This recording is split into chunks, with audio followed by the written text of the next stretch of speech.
This question is for Sue. Many youth complain of the lack of activities in Norfolk and say that they must get their entertainment from alcohol or other illicit activities. What could the youth do as an alternative to drinking, and what are some youth-related activities that could be brought to Norfolk? Well, I think the youth here have a lot of opportunities that they can grab for themselves that, you know, open up the paper. I'm trying to be a much better reader of the Omaha World Herald.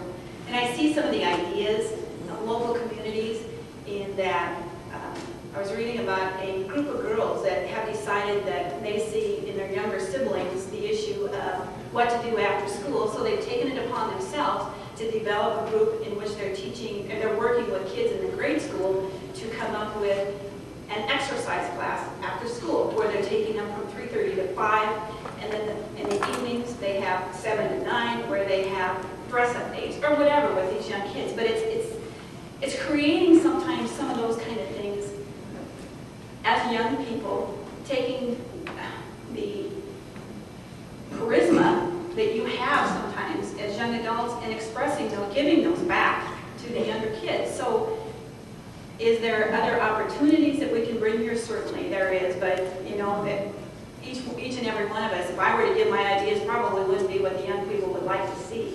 I heard one young group say, can we take the IEP and turn it into some kind of a wave pool type thing?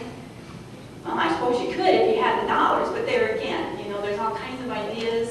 I just encourage kids to become creative in their own ways and step up and make, you know, you can do positive things with the efforts of a group that can be for the betterment of the community too. All right, over to you, read the question for Tom.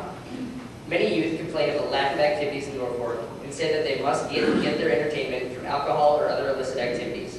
What could youth do as an alternative to drinking, and what are some youth-related activities that could be brought to Norfolk? Well, unfortunately for my family, I was one of those kids when I was growing up. You know, I was in a different community, and you know, I could have chosen to do a lot of things. You know, there wasn't a lot to do in O'Neill, Nebraska. I was telling you that. But thankful to the leaders in that community, they had activities in the community, great recreational facilities for a small town. But I think first off, we have to engage the young people in policy decisions and policy discussions. When you do that, the ideas are driven by the kids.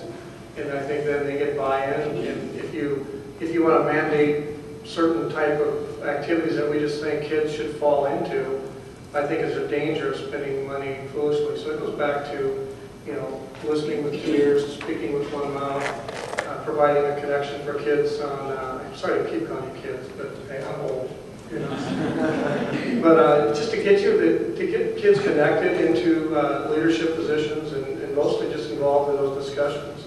And to teach our youth that community is important. Teach it by our actions. Connect them with different civic groups. Am I using up my time? Okay. I thought I didn't know what side I was on here.